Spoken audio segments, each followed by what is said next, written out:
Hello everyone, कैसे हो आप सब लोग। आई होप सब अच्छे ही होंगे।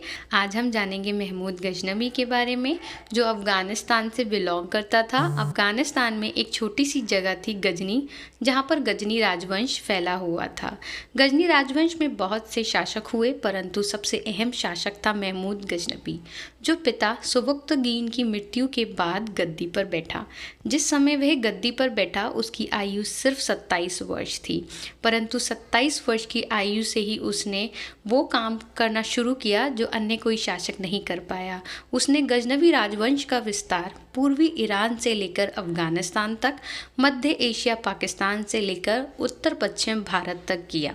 महमूद गजनवी तुर्क मूल का था, जिसका उद्देश्य सुन्नी इस्लामिक साम्राज्य का विस्तार करना था, जिसमें वो बहुत हद तक कामयाब भी हुआ। महमूद गजनवी ने जितने भी युद्ध किए वो ज़्यादातर या तो शिया मुस्लिम्स से थे या फिर हिंदुओं से, जिसमें से एक बहुत फेमस है फ़ातिमी खिलाफत, जो शिया मुस्लिम से था। शिया मुस्लिम से युद्ध के बाद बगदाद के अब्बासी खलीफा ने महमूद को फ़ातिमी खिलाफत के विरुद्ध जंग करने के इनाम में खिलत और सुल्तान की उपाधि दी। सुल्तान की उपाधि इस्तेमाल करने वाला गजनवी पहला शासक था। उससे पहले विश्व में यह उपाधि किसी ने ग्रहण नहीं की थी।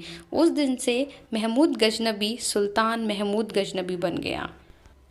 सुल्तान महमूद गजनवी को भारतीय हिंदू समाज में एक आक्रामक शासक के रूप में जाना जाता है, क्योंकि महमूद गजनवी ने बगदाद के खलीफा के आदेश अनुसार भारत के अनेकों हिस्सों पर आक्रमण किए। महमूद गजनवी ने भारत पर पहला आक्रमण 1001 ईस्वी में वहाँ के राजा जयपाल पर किया।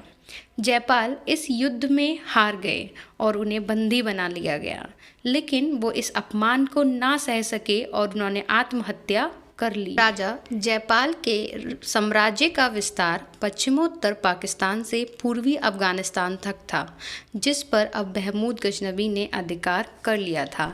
ऐसे ही कुल मिलाकर 17 आक्रमण महमूद गजनवी ने किए थे, जिसके बारे में हम अगले पार्ट में जानेंगे।